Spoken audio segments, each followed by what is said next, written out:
I'm Brian Williams, and this is a mock for the Men in Black movie trilogy.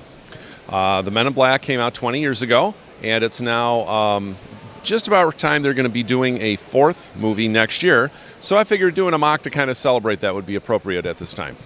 Definitely, and there's so much to take a look at here, a lot of details, so if you want to take us through, maybe start at the front here, and then we'll kind of explore the whole build. Well, the idea is that you've got all these little scenes from Men in Black, and so we picked the funniest moments, we tried to at least, from each movie, and I went up on the internet, that's not just my opinion, we went up to all of these top 10 lists and tried to pick out the funniest ones, and then render them in brick. And we figured, well, you know, why just focus on the front of it when you can have like all four sides? So what we did is we made it rotate, and it's powered by a PFX brick, and I'm going to go ahead and get that started right now. It rotates, and that way the viewer can stand in the front and all the scenes will come to him or to her. We've tried to incorporate stuff from all of the movies. On the top, we'll start there. That's kind of the starting point, where the end of the movie, the first movie, the flying saucer crashes through the Unisphere from the World's Fair in Queens, New York. We've also got some lighting effects here. Moving down to the front of it, we have some vehicles, the car that transforms, Edgar and the Bug Van, and the monocycle was popular.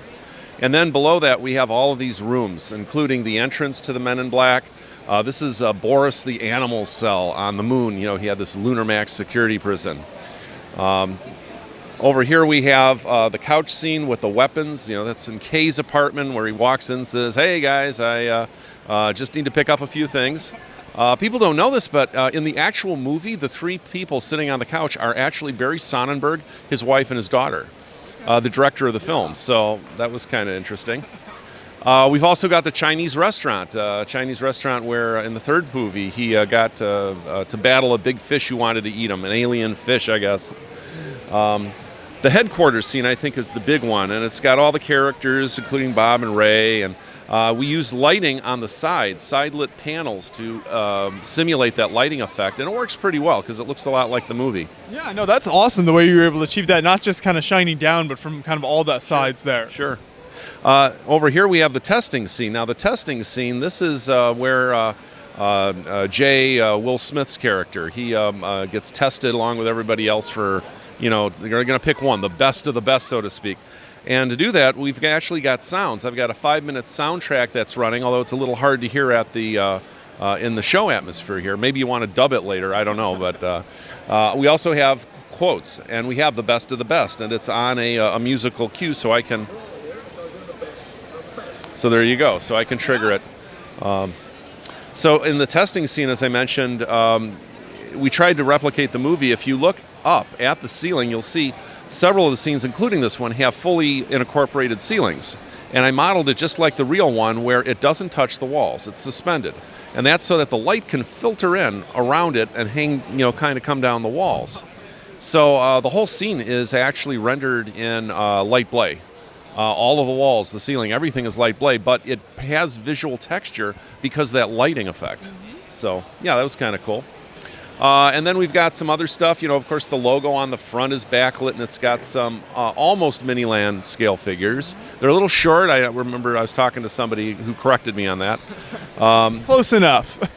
Exactly. Then we got the subway scene where Jeff is eating the subway car, and you can see Jay on top kind of doing that. And kind of to finish it up, cap it, we have this video scene here. So this would be the video from the Men in Black that Will Smith and his team had actually done to promote the movie.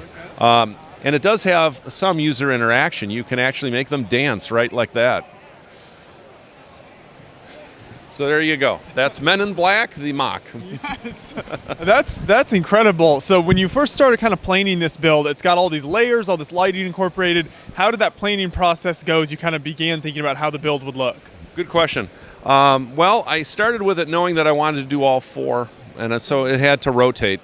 And I picked narrow gauge train track. So you take a loop of narrow gauge train track, you put a set of wheels in what's called a race attached in the middle.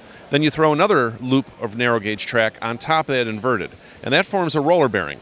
So technically this is a train because it runs on train track. It could have been in the train category, I suppose.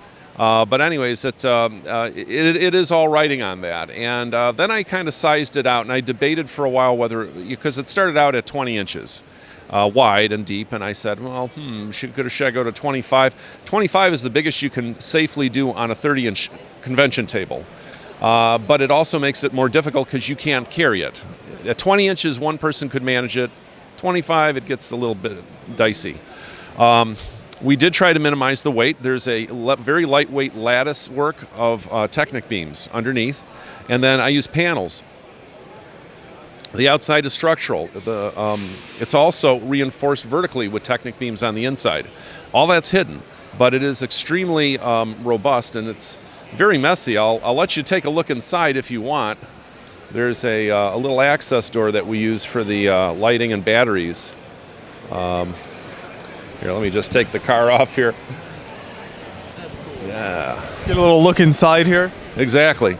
So yeah, if you put the camera down in there, you'll be able to see that there's this lattice work of lightweight panels and a spaghetti's mess of wiring.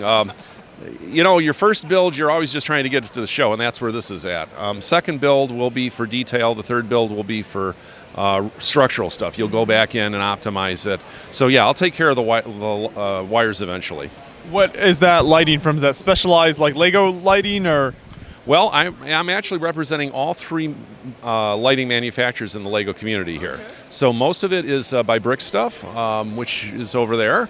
And then we also have the lighting from Life Lights, who's Rob over there. And then the third one is Brick Loot. They make some lights, and I've incorporated those in a few scenes as well. So you're equal opportunity here. Equal opportunity depending upon the need. Each of them have their own strengths and weaknesses, and we try to use them effectively. Mm-hmm. So now I do have one last thing that I'd like you to help out with over here, and this is for all our visitors. We do have an eye exam. So if you'll please just look very carefully right into this right here. And there you go. Okay. Thank you. I always enjoy a good eye exam. You've even got the accessories here. That's right. Yeah, we've got the eyeglasses, the Ray-Bans that they made so popular. Then we've got the famous midget cricket, or the little gun that Jay got, and he wasn't happy with that. He wanted the bigger guns. So, yeah. There you go. Yeah. So another kind of detail that I noticed here is all the neat minifigs you have around here. So talk about some of the details on the minifigs and kind of how those came together, some of the parts you used there. Sure. Well, I like to use minifigs from Lego as much as possible. There is a customization as needed. The skirting is, kind of custom, but I've tried to use stock figures where I could possibly. Some of the specialty figs, I think in the testing scene, which is on the opposite side there, you'll see they're all sitting there, and it's all these military figures. There is one you might recognize, and that is Donald Trump, who was printed up by Victor over at Eclipse Graphics. And I figured he's military. They're all military men, so maybe that would be appropriate. That works there, yeah. So lots of funny details like that. Yeah. There's one other accessory people always ask about, and that is down here in the dance scene. If you'll look at the alien that he's dancing with, which was CGI in the video, over here it's a Greedo head with kind of a sumo, a fat sumo piece. It's the only piece I've seen like that, and it's made by a company out of Asia. I forget where, and I don't recall their name exactly. It might be Brick Warriors. I could be wrong. Okay. But it's the only one I've seen, and it's made for this kind of Chinese or Asian army, where they have helmets and samurai swords and all kinds of stuff and accessories. And I found this, and I thought, well, a fat guy accessory, that would look pretty good. So I tried that. And I think you got like Elvis and Batman in the corners there as well. Them. Yeah. Well, that started out, okay, Elvis, of course, is a reference to the tunnel scene where they're driving through, and he puts in some music. We have that quote in here somewhere. I forget what channel it's on. Let's see, is it this one? I think it's on the other side, but anyways, yeah, they're in the tunnel, and he says, plays the Promised Land from Elvis Presley to try to calm the situation, and Jay says, you realize Elvis is dead, right? And the famous response is, no, Elvis is not dead. He just went back home, implying that he's an alien like many celebrities. And, of course, Batman would be in there, and Alfred's right in front of him. Alfred already looks like a Men in Black because he's got the suit. Yeah. In fact, I wish I had been able to use Alfred torsos for most of the characters. There's an awful lot of black suit guys in here. So the tie on is perfect, but the torso is just way too expensive. Is it? Okay. It is. So I wound up going with a town torso for most of them. Head-wise, I tried to use Poe from Star Wars. He's fairly inexpensive, and he's got a very nice-looking hairpiece. For the heads, I tried to use Lando. There's a guy in Germany that has Lando heads dirt cheap. I don't know how or why. It's those German bricklink sellers. They just get all sorts of stuff. They're in a magical land over there. So, so I kind of standardized on that, and, well, that's pretty much it. Yeah, and it all came together nicely. So thanks so much for bringing this out to the show and getting it all set up here. It's a great display. Thank you. Thank you very much.